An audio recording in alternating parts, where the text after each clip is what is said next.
Hello everyone, welcome back to Trekyards Mission Briefing, your weekly Wednesday dose of Star Trek goodness with your favourite Star Trek friends. Right here. Here on Hump Day, Wednesday. Help to get you through the week. Over that hump. Okay. So today, obviously you guys know it's the discussion show, but let's go straight into what the ship is. Stuart, what are we looking at today? One of the worst ships in Star Trek history. No, I'm just kidding. It's just one of the worst races, maybe. It's from one of the worst movies. So, Star Trek Insurrection. We are looking at the Sona ships today, the Sona Battleships, which are kind of cool in their own way, but... Okay, so... Great intro there. I can see your enthusiasm and your interest in this ship. First of all, thank you very much to Michael Wiley for supplying these ships. The Insurrection 3D models were lost. The company did not do a good job pressing save as, apparently. But Michael rebuilt these based on the things available. So using these models, I converted them, did the light rig just to make the things pop a bit more. So thanks so much for Michael to letting do this. And I scaled things appropriate to the concept sketches. You'll see that in a minute. But yeah, so take us back to Insurrection, second TNG, or I guess third TNG movie. What was your first impression of this ship? There was no impression made by this ship because it was just not. I mean, it's neat looking. It looks like a throwing kind of weapon, a throwing kind of thing. Yeah. Yeah, they're all right, but I never really noticed them in the movie. I don't know. They didn't play a huge role, and it just. It's funny now. I do 3D work and with the real assets and the real software. Like I've learned to build my style as they did in Star Trek. Having gone back into the movie, looking for the light rig, what to find. It's in like 3 scenes. The ship. I mean, it really is, and not for long. And the CG's not good. I mean, the lighting's really poor. There's no lights on this ship. No self-illumination. No blinkies. Really. In the orange and yellow bits glow. That's fine. But there really is so little to this ship. They didn't bother putting the detail in. Obviously, the windows glow, but that's something. My first impression was I kind of liked this ship. The shape's different. It is alien, but I think it's very stylistically interesting. And I'd love to know why, how, and who. The Sona is a weird race because, as we saw in the film, they're an amalgam race. They're sort of a Dominion in the sense. It's a single race, which was, ironically, the Baku. They left. They conquered. I think Teltac was one, and whatever. Telmac. A few other species. Who knows where these designs came from? I mean, dinosaur species. Yeah. A whole amalgam. I mean, literally, where is this their design? Was this a Baku design? Which would be really interesting if it was. Literally, no clue. So nothing to dissect from that. But stylistically, I think it's a really interesting shape. Yeah. It reminds me. It looks Dominion-ish. Almost. Yes, more organic than Dominion, I think, but in the same vein. But having said that, it also looks Cardassian. If you pop off that top part and flip it around, like turn it around so the wide part is the front, you got a Cardassian hull with the little spiky things at the back. So. That's a good shout. And just this was designed by John Eves, so a classical. He knows what he's doing there. I'm not exactly sure what the brief was for this. We'll have to ask him someday. Yeah, I mean, I feel like the Sona really missed a trick. I think they came in at the wrong time because part of what they say in the movie is that the Sona are developing. They supply Ketracel White. I believe that's a part of their storyline. Yes, they did mention that. I just rewatched Deep Space Nine, and I remember hearing that. Yeah, but how cool that if the movie came out, I can't remember off the top of my head when in the Dominion War this comes around. Obviously, post in the Dominion War at least. I would love to have seen this pop up in those battles because aggressive wise this would be really fantastic, and to give more visual variety because those Dominion battles were pretty samey in terms of the ships. It was always Galores, always the same Dominion ships. I would love to have seen this and the other ship. Well, having said that though, what I just said with this looks part Dominion, part Cardassian. if you make it fly sideways, it looks part Breen as well.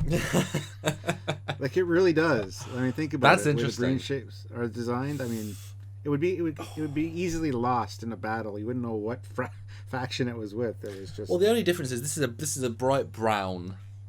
You've got the purple of Dominion, the orange or the yellow of the Galores. Color-wise, it would be different. It would stand out, and it has a lot of glowing elements.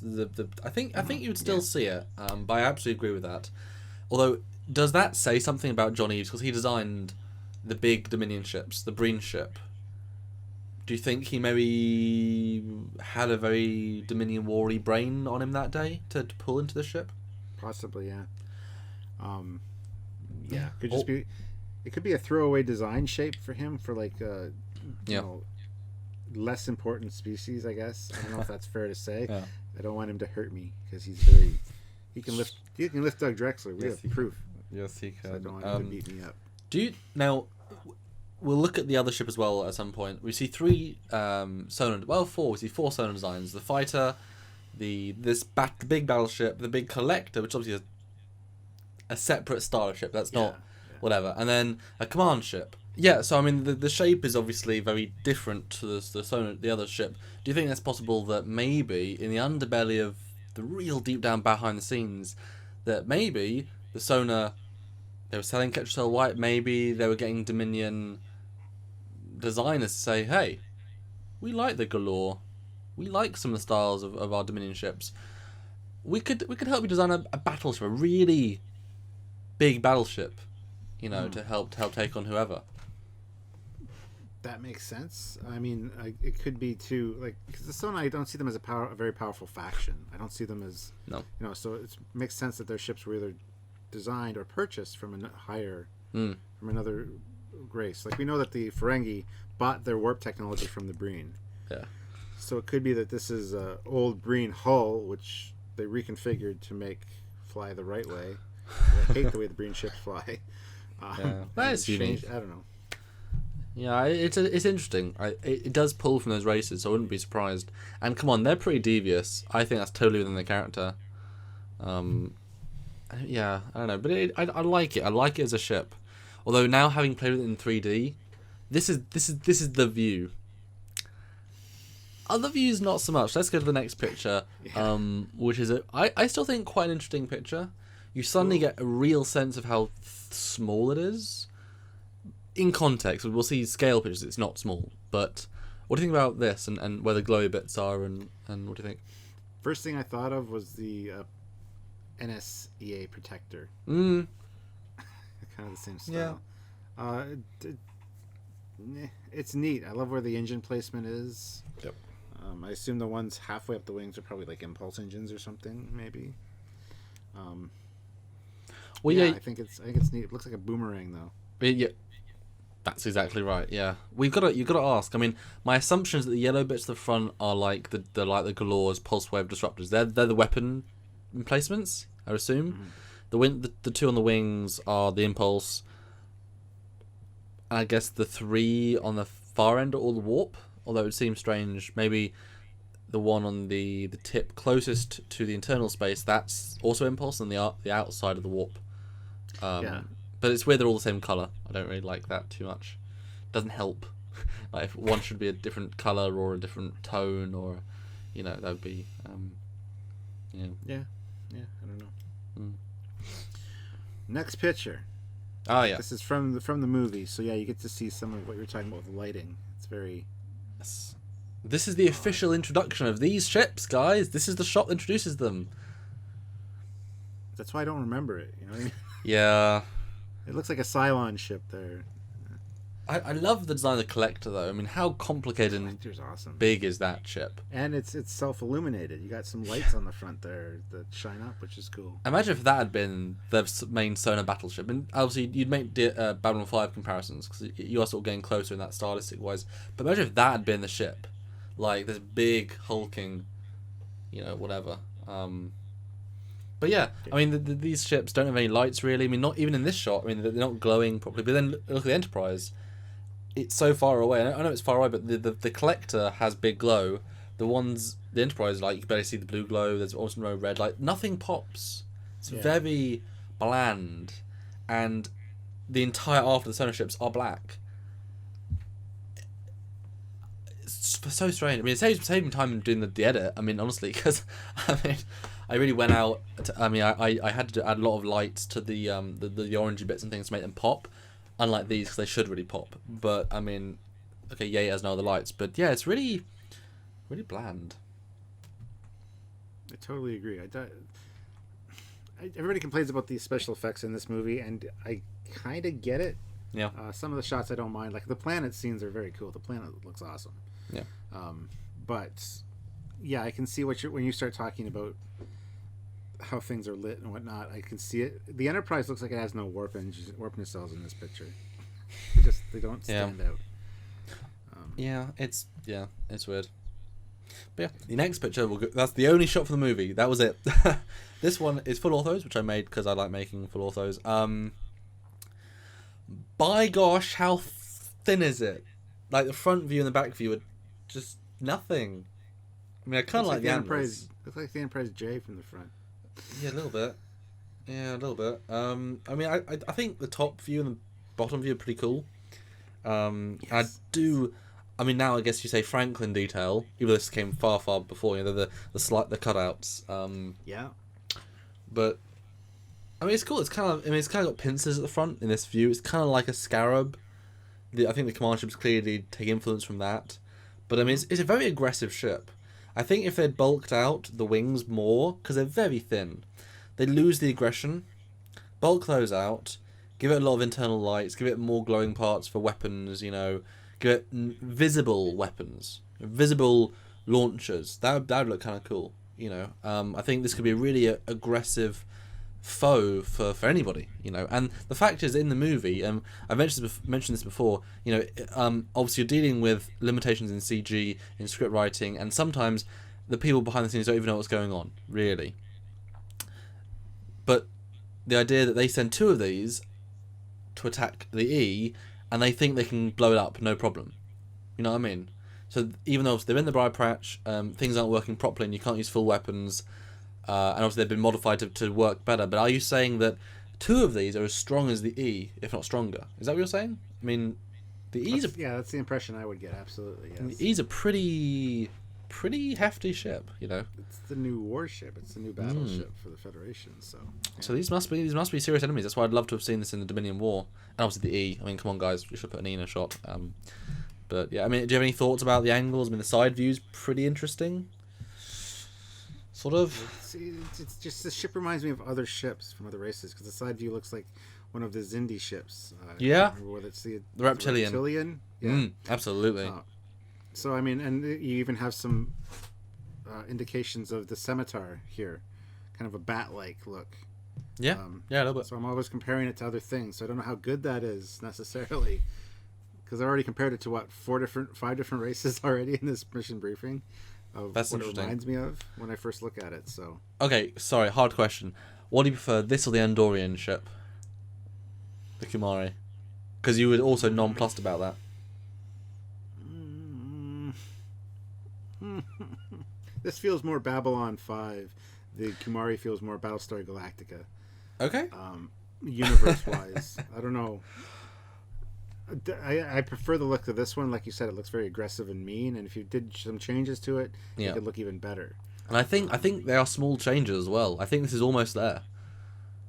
They've got the basics. I just think it needs to be a bit more. And like, could you imagine? Wouldn't it be cool to see a bridge module on top of that top spire to give it a sense of scale, and then armor that up? Maybe have a big shuttle bay at the back, like visible huge doors that open. You have like 3 levels of fighters that then fly out. Wouldn't that have been a cool shot in the movie? To fly and then both doors open and there's these flocks, these swarms of ships fly down. That'd have been a visually amazing shot. Swarms a la Beyond. Beyond. Yes. Imagine seeing those swarm ships coming out of this thing. See, I wish, you know, we had modelers that were, you know, I wish we had more modelers almost to help us to I mean, I keep wanting to rebuild scenes. How cool would it be to rebuild the Insurrection scenes, but really give them some punch, you know, the space stuff, because they're not great. They're okay. Some of them are pretty cool. But some of them, I mean, just add a few more bits. They clearly were running out of budget. I need a few more space things. I mean, space joystick. Need more money.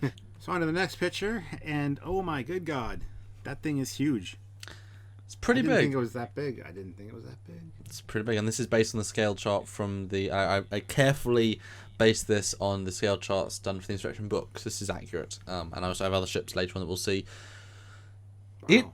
This is kind of, and the E's a big ship. This feels very opposing to me. Like this isn't a. This is a villain. You know, this is a ship that could do some damage. And it's got a crew complement probably on par with the Enterprise E, maybe a little bit more. Yeah, it depends if they're going to go for ground troops or anything. Like in which case, I could see them having a good 1,000. Yeah. Because you've got to think, obviously, for the E, the nacelles aren't. There's no one in the nacelles or the pylons, but in this ship, I can see every part of the ship, even the spikes, having people in or rooms.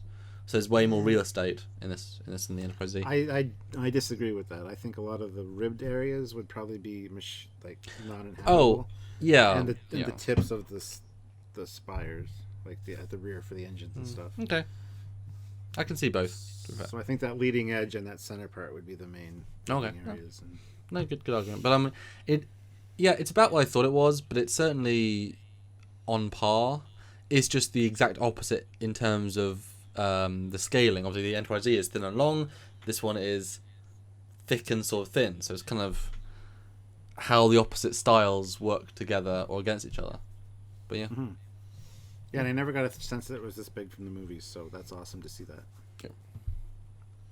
Oh, so the next photo is a complete scale, because obviously we want context. This is with both Sona ships, and with the Enterprise, the Classic, 'cause that's a good scale indicator, and the Defiant as well. Again, bigger than I anticipated. I actually thought these ships were the size of that other Sona ship that you got there. Wow. At the top. Wow, you really underestimated them. I kind of thought the other Sona ship was bigger. I mean, the fact that it's as big as this Enterprise E source is pretty interesting. But it certainly puts into perspective the different style of sizes. I mean, the Defiant obviously has so much punch. It's that small, but it's actually only half the size of some other bits. I mean, it's not as small as you think. And this is the Defiant DS9 3D model. So obviously the scale does change in the show. We know that from shot to shot. You know, it's next to a Vorchar size, which is not possible. So this is the default size as is the model. That's why I based it all on that. So, wow. But the Sona have pretty big ships considering who they are. They've built big, you know. Mm-hmm. Absolutely. Which is surprising because they're not a major faction, so it's kind of interesting. Yeah. Maybe they don't have a lot of ships, but they got big ships. Yeah, I get the sense they this is like a big portion of their fleet, you know. They stretch their fleets thin. He is a guys. You didn't check Trekyards for his comedy genius, don't you? Just admit it in the comments. And Samuel has to deal with it all the time when we're talking, not just when we're filming. Yeah. Move on to the next picture. I think you'll like this one. This is it in comparison to the other major races, battleships of the time. Yeah. It's... Yeah, I don't know. What do you think? I'm thinking it looks very Cardassian now. Flip it backwards. Anyway. Wow. I thought the Vorcha was actually bigger than that.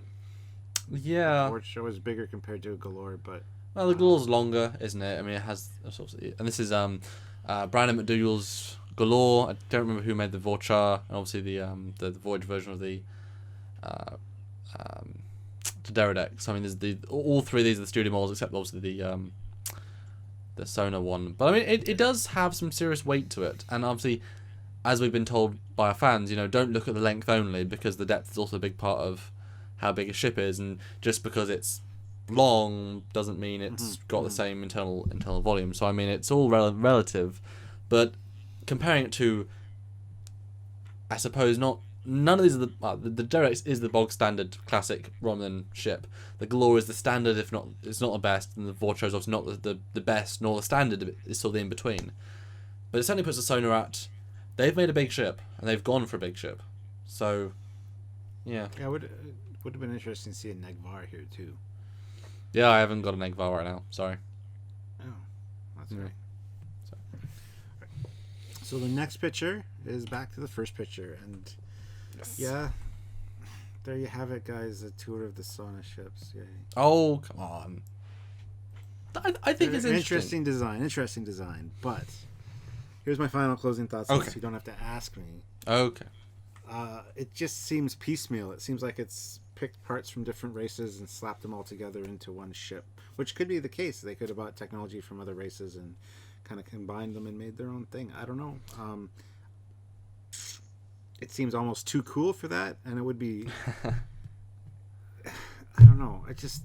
I want to like it so much because it's such a cool design, but when you see it from certain angles, it's just not imposing.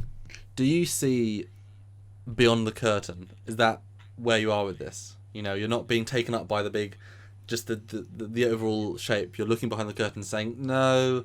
When thinking it through, I just can't get behind it. Yes, because I see other pieces, and I can see John Eves behind the curtain, doodling, going, "Ignore the men, doodling behind the curtain."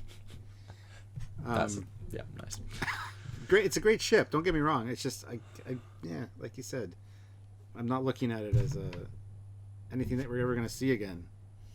That was one of the main things. It's not like it was one of those main factions, like a Tholian ship or a Gorn ship, that we could actually maybe see more of. I don't see the Sona as being imposing. I like that. The irony being that obviously in your faster knowledge, the Gorn and Tholian are big, but obviously this got a motion picture. The Gorn got a single appearance in TOS and one appearance in Enterprise, so technically this has more,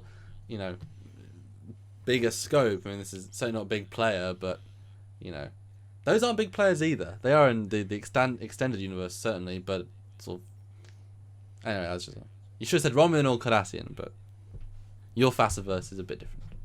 Exactly. I'm sorry, I'm in my wrong mindset to talk to you today. No! I'm in my Fassa mindset. No, I love your Fassa mindset. It's so, so good. Yeah.